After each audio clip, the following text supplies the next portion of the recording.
آپ کے پاس نکاح کا پیغام بھیجا، اور اسی طریقے سے جو ہے شام سے واپسی کے بعد تقریباً 2 ماہ کے بعد جو ہے حضرت ختیجہ کی آپ سے شادی ہو گئی۔ اس سے پہلے بھی حضرت ختیجہ کی جو ہے وہ 2 مرتبہ بیوہ ہو چکی تھیں۔ اس وقت جب شادی ہوئی تو آپ صلی اللہ علیہ وسلم کی عمر 25 سال اور حضرت ختیجہ رضی اللہ عنہ کی عمر 40 سال تھی۔ آپ صلی اللہ علیہ وسلم کے اخلاق نہایت ہی پیارے اور بہت ہی بلند تھے، جس کی وجہ سے جو ہے وہ مکہ والے جو ہیں قریش مکہ آپ کو صادق الامین کے خطاب سے پکارا کرتے تھے۔ 40 سال کی عمر میں نبوت کے سے جو ہے آپ صلی اللہ علیہ وسلم کو سرفراز فرمایا گیا، جبکہ ختم نبوت کا تاج بھی آپ کے سر پہ رکھ دیا گیا۔ آپ نے اللہ کے حکم سے اللہ کے لوگوں کو، اللہ کے بندوں کو اللہ کا پیغام پہنچانا شروع کیا، لیکن لوگ جو ہیں اس وقت توحید کا پیغام سننے کے موڈ میں نہ تھے، اس لیے سخت مخالف ہو گئے، اور آپ کے مخالفوں نے، لیکن آپ صلی اللہ علیہ وسلم نے مخالفوں کی پرواہ کیے بغیر 13 سال تک یہ جو ہے وہ فریضہ سر انجام دیا۔ جب مکہ کی سرزمین آپ پہ تنگ کر دی گئی اور مشرکین مکہ نے آپ کو جو ہے شہید کر دینے کا منصوبہ بنا لیا، تو آپ کے گھر کا جو ہے گھیراؤ کر لیا، تو اللہ تعالیٰ کے حکم سے حضرت ابوبکر صدیق رضی اللہ عنہ کی ہمراہی میں مدینہ منورہ کی طرف ہجرت فرمائی۔ نبی اکرم صلی اللہ علیہ وسلم نے جب ہجرت فرمائی تو اس وقت اہل مدینہ نے آپ صلی اللہ علیہ وسلم کا شاندار جو ہے استقبال فرمایا، اور ہجرت کے معنی جو ہیں وہ اپنے قائد کی رہنمائی کے ساتھ جو ہے فوج کا کسی محفوظ مقام پہ منتقل ہو جانا ہے، یعنی کہ فوج جو ہے اپنے قائد کی رہنمائی میں کسی محفوظ مقام پہ منتقل ہو جائے تو یہ ہجرت کہلاتا ہے۔ تو مشرکین مکہ نے وہاں بھی آرام سے لیکن آپ صلی اللہ علیہ وسلم کو رہنے نہ دیا، اور جنگ کے لیے ہمیشہ آمادہ رہے۔ تو آپ صلی اللہ علیہ وسلم جو ہیں وہ 2 ہجری میں آپ کو اللہ تعالیٰ کی طرف سے جہاد کی اجازت ملی، اور اسی سال بدر کے مقام پہ جو ہے بدر کا معرکہ بھی پیش آیا، جس میں 313 نہتے مسلمانوں کے ہاتھوں کافروں کے 70 نامی گرامی آدمی مارے گئے اور اتنے ہی قید کر لیے گئے۔ اس معرکے میں کافروں پر مسلمانوں کی دھاک بیٹھ گئی، مگر ان کا جوش جو انتقام تھا وہ مزید بڑھ گیا، اور معرکوں کی نوبت جو ہے وہ پیش آتی رہی، اور 10 سال کے اس عرصۂ قیام میں تقریباً جو ہے 28 غزوات کی آپ صلی اللہ علیہ وسلم نے بذات خود جو ہے وہ قیادت فرمائی۔ اور غزوہ 2 ہجری سے اس کا یہ سلسلہ جو ہے وہ شروع ہوا، اور 9 ہجری کو غزوہ تبوک اس سلسلے کی آخری کڑی جو ہے وہ ثابت ہوا۔ آپ صلی اللہ علیہ وسلم کی قیادت میں مسلمانوں کو مشرکین اور یہود سے 9 غزوات جو ہیں وہ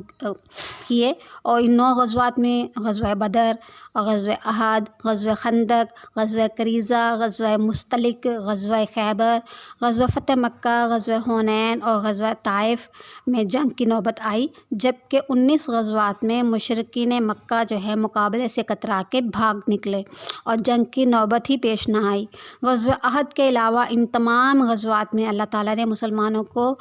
بہترین اور بلند فتح سے نوازا۔ غزوہ احد میں بھی مسلمانوں کو ابتدا میں فتح نصیب ہوئی، مگر جب گھاٹی پہ متعین 50 صحابہ میں سے اکثر نے اللہ کے رسول کے واضح حکم کے خلاف مکہ فتح ہو جانے کے خیال سے اپنی جگہ چھوڑ دی،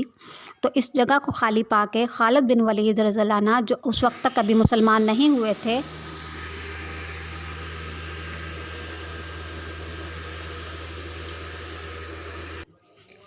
خالد بن ولید رضی اللہ عنہ کے حملے سے مسلمانوں کو سخت نقصان ہوا، اور خود آپ صلی اللہ علیہ وسلم بھی زخمی ہوئے اور آپ کے دانت مبارک بھی شہید ہوئے۔ مگر ایسی حالت میں بھی آپ صلی اللہ علیہ وسلم اپنی سپاہ کو اکٹھا کرنے میں کامیاب ہوئے، اور آپ صلی اللہ علیہ وسلم نے زخموں سے چور صحابہ کو دوبارہ حملہ کرنے اور ان کا تعاقب کرنے کے لیے فرمایا، تو سب حاضر تھے اور انہوں نے دور تک ان کا تعاقب کیا۔ اس سے مسلمانوں کے کسی قدر غلبے اور برتری کا ثبوت ملتا ہے۔ نبی اکرم صلی اللہ علیہ وسلم ایک بہترین قائد کی خوبیوں میں صحیح اور فوری فیصلہ کرنے کی قوت، ذاتی دلیری، مضبوطی، بغیر ہچکچاہٹ کے ذمہ داری اٹھانا، جنگی اصولوں سے پوری واقفیت، ناقابل تبدیل جو ہے وہ معرل اور بصیرت، اور اسی طریقے سے جو ہے قائد اور متحدوں کا باہمی اعتماد، باہمی محبت، مؤثر شخصیت اور بے داغ ماضی اور بدنی قابلیت خاص طور پہ قابل ذکر ہیں۔ یہ تمام صفات نہ صرف آپ صلی اللہ علیہ وسلم میں موجود تھی بلکہ بدرجہ موجود تھی۔ آپ صلی اللہ علیہ وسلم کی فتوحات کے اسباب کے بارے میں جنرل محمود شعیب لکھتے ہیں کہ فوجی نقطہ نظر سے آپ صلی اللہ علیہ وسلم کی فتوحات کے 3 اسباب تھے۔ بہترین آپ صلی اللہ علیہ وسلم کی فتوحات کے اسباب کے بارے میں جنرل محمود شعیب خطاب لکھتے ہیں کہ فوجی نقطہ نظر سے آپ صلی اللہ علیہ وسلم کی فتوحات کے 3 اسباب تھے، جن میں نمبر 1 بہترین قیادت، نمبر 2 بہترین سپاہی اور نمبر 3 حق و باطل کی جنگ۔ جہاں تک آپ صلی اللہ علیہ وسلم کی شجاعت کا تعلق ہے تو اس کی بھی مثال نہیں ملتی۔ اسلام کے بہادر سپوت حضرت علی رضی اللہ عنہ کا بیان ہے، وہ فرماتے ہیں کہ جب بھی کبھی انتہائی شدت اختیار کر لیتی تو ہم آپ صلی اللہ علیہ وسلم کی پناہ لیتے اور آپ صلی اللہ علیہ وسلم جو ہیں دشمن سے بالکل قریب ہوتے اور سب سے زیادہ قریب آپ صلی اللہ علیہ وسلم ہی ہوتے اور کوئی آپ دشمن سے آپ سے زیادہ قریب نہ ہوتا۔ بحیثیت قائد آپ صلی اللہ علیہ وسلم اپنی تمام ذمہ داریاں نہایت خوش اسلوبی سے سر انجام دیتے رہے۔ آپ صلی اللہ علیہ وسلم کا وصال 12 ربیع الاول 11 ہجری بوقت سحر 63 سال کی عمر میں مبارک میں وصال ہوا۔ مدینہ میں احبقہ کے نعرے بلند ہوئے اور نبی اکرم صلی اللہ علیہ وسلم اور مسلمانوں کی آنکھوں میں اندھیر ہو گیا نبی اکرم صلی اللہ علیہ وسلم کے وصال سے، مگر اس کے باوجود مسلمانوں نے صبر کا دامن ہاتھ سے نہیں چھوڑا اور اللہ تعالیٰ کی طرف سے آپ پہ انگنت درود و سلام ہوئے، اور آپ صلی اللہ علیہ وسلم کے پیارے نمونے پہ چلنے کی ہم امت کو اللہ تعالیٰ نصیب عطا فرمائے، اور اللہ تعالیٰ کی طرف سے کروڑوں اربوں خربوں اللہ تعالیٰ نبی اکرم صلی اللہ علیہ وسلم کی ذات اقدس پہ درود و سلام بھیجے۔ یہ تھی نبی اکرم صلی اللہ علیہ وسلم کی جنگی اور بچپن کی اور معاشرتی تھوڑی سی زندگی کا تھوڑا سا مطالعہ۔ تو انشاءاللہ عزیز نیکسٹ بھی ہم اس پہ بات کریں گے کیونکہ ویڈیو لمبی ہو جاتی ہے، تو ملیں گے انشاءاللہ عزیز ہم نیکسٹ ویڈیو میں نیکسٹ جو ہیں سپہ سالار اور نیکسٹ کسی صحابی اکرام کے واقعات کے ساتھ، تو ملیں گے۔